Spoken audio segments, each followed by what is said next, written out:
everyone. Today we learn about transfer nature of electromagnetic wave. Without wasting any time, let's begin. Transverse nature of electromagnetic wave. Okay, आज आपण काय discuss करणार आहोत? Transverse nature of electromagnetic wave. The electromagnetic wave have no longitudinal component.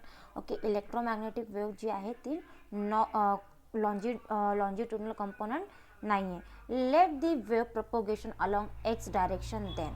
Okay, आपण जे काय discuss करतोय की जी वेव्ह प्रपोगेट होत आहे ती कोणत्या डायरेक्शननी होत आहे?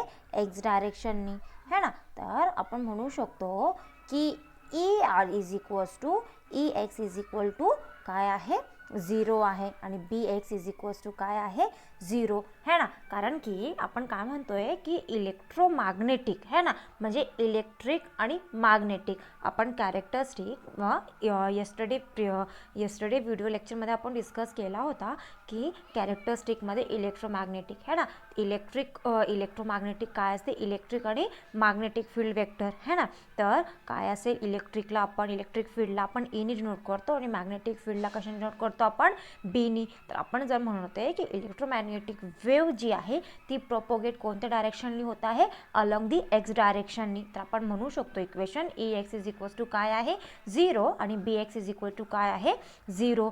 The electric field and magnetic field variation occurs only in direction perpendicular, है ना. आपल्याला माहिती आहे की इलेक्ट्रिक आणि मॅग्नेटिक फील्ड जे डायरेक्शन कसे असतात? पॅरलल असतं का?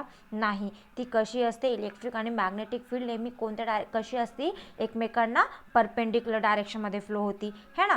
तर जी इलेक्ट्रिक आणि मॅग्नेटिक फील्ड जी परपेंडिक्युलर डायरेक्शनमध्ये फ्लो होत आहे तर ती कोणत्या डायरेक्शनमध्ये फ्लो होत आहे? एक्स ॲक्सिसच्या. Now consider wave equation for a uniform plane we have. dou E z is equals to dou x is equals to dou by upon dou t. या इक्वेशन्सला म्हणा 1, है ना. आपण काय म्हणतोय की जर तुमची काय होती? तुमची change in electric field change होत आहे आणि मॅग्नेटिक फील्ड चेंज होत आहे. कशाच्या? अलॉंग एक्स डायरेक्शननी. तर पर्टिक्युलर काय होती तुमची? पर्टिक्युलर काहीतरी टाईम लागतोय ना. ज्यावेळेस ती इलेक्ट्रिक फील्डपासून ट्रॅव्हल होते इलेक्ट्रिक टू मॅग्नेटिककडे ज्यावेळेस ती येते त्यावेळेस त्याला काहीतरी तुमचा टाईम लागतोय आणि पुन्हा ती मॅग्नेटिकपासून ज्यावेळेस ती पुन्हा इलेक्ट्रिककडे चालली आहे तर त्यावेळेस पण काय लागतोय? तुमचा पर्टिक्युलर काहीतरी तुम्हाला टाईम लागणार आहे. तर आपण इक्वेशन्स म्हणू शकतो dou E Z by dou X up is equals to dou B Y is upon dou T. तर या इक्वेशनला म्हणा 1. Therefore, dou E Z upon dou X is equals to minus dou B Z upon dou T, है ना. तर या इक्वेशन्सला म्हणा 2. Minus sine का? कारण की यांची डायरेक्शन कशी आहे? अपोजिट डायरेक्शन आहे. Another equation dou b z upon dou x is equals to mu naught into epsilon naught into dou e y upon dou t. या इक्वेशन्सला म्हणा 3, है ना. तर बघा dou b z by dou x काय is equals to काय असेल? Minus mu naught. तर म्यू नॉट काय आहे? म्हणजे त्याची परमेबिलिटी कशी आहे? त्या मॅग्नेटिक फील्डची परमेबिलिटी कशी आहे? फ्री स्पेस आहे. आणि इलेक्ट्रिक फील्डची परमिटिव्हिटी कशी आहे? फ्री स्पेसची आहे. तर आपण त्याला कशा डिनोट करतोय? ॲप्सिलॉन नॉटला, है ना, इलेक्ट्रिक फील्डच्या. तर इक्वेशन आपल्याला काय मिळतोय? dou E Y upon dou T upon dou T. तर या इक्वेशनला आपण म्हणतोय 3. dou by y upon dx is equals to mu naught into epsilon naught dou ez upon dou t. याला म्हणा equation 4. In above equation we observe that they neither the time derivation nor the x derivatives of by and bz or ey and ex vanish. That means the wave transfers in nature. Okay, आपण काय म्हणतोय की आपण जे ह्या इक्वेशन्सवरून आपण काय observe करतोय की ते तुमचं काय होतोय की जी टाईम आहे ती टाईम काय होती? तुमची चेंज होत नाही आहे, है ना. आणि जी डेरिव्हेटिव्स आहे बी वाय आणि बी झेड किंवा E Y and E x काय होत आहे? तुमची वॅनिश होती आहे. तर म्हणजेच आपण इथे काय म्हणतोय की वेव्ह काय आहे? Transverse in nature. तर याला आपण काय करायचं आहे? प्रूफ करायचं आहे, है ना. तर dividing equation 1 and 2 we get. Okay, equation 1 आणि इक्वेशन 2ला आपण काय करतोय? डिवाइड करतोय, है ना. तर dou E X upon dou x into डो बी बाय अपॉन डो टी है ना. हे आपल्याला इक्वेशन्स 1 मिळालेला होता आणि इक्वेशन 2 काय मिळालेला होता आपल्याला, डो ई वाय अपॉन डो एक्स इंटू डो बी झेड अपॉन डो टी है ना. तर या इक्वेशन्सला आपण काय केलेलं आहे, इक्वेशन 1 आणि 2ला डिवाइड करतोय. तर आपल्याला इक्वेशन्स काय मिळेल, तर याच इक्वेशन 1 आणि 2ला आपण या फॉर्म अनदर फॉर्ममध्ये सुद्धा लिहू शकतो. तर ऑरमध्ये dou E Z upon dou E Y is equals to minus dou B Y upon डो बी झेड. और याच इक्वेशनला आपण ऑरमध्ये सुद्धा म्हणू शकतो की काय आहे तुमची काय म्हणतोय आपण, E X upon E Y is equals to B Y upon B Z. त्याच इक्वेशनला आपण असंही म्हणू शकतो, सॉरी ई वाय अपॉन काय म्हणतोय आपण, E Z upon E Y is equals to B Y upon B Z. तर याच इक्वेशनला आपण ऑरमध्ये सुद्धा म्हणू शकतो E Z B Z is equals to minus E Y into B Y. तर आपण काय म्हणतोय की E Y B Y plus E Z B Z is equal to काय आहे, 0 आहे है ना. आपण तो इक्वेशन्समध्ये म्हटलं होतं ना की ई एक्स आणि बी एक्स काय आहे, इज इक्वल टू 0 आहे. तर याच इक्वेशनला आपण म्हणू शकतो की E Y B Y plus E Z B Z is equal to काय आहे, 0 आहे. तर या इक्वेशनला म्हणा phi. But vector of E into vector B is equals to E B cos theta है ना.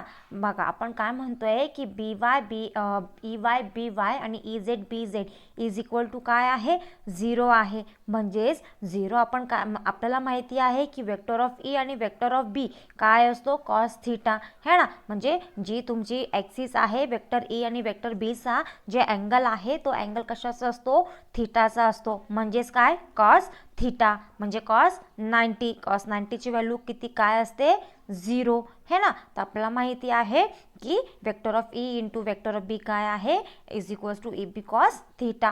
Here theta is the angle between electric field vector of E and magnetic field vector of B है ना. आपल्याला माहिती आहे की theta angle हा कशाचे कोणत्या दोन मधला अँगल आहे, इलेक्ट्रिक फील्ड वेक्टर आणि मॅग्नेटिक फील्ड वेक्टर.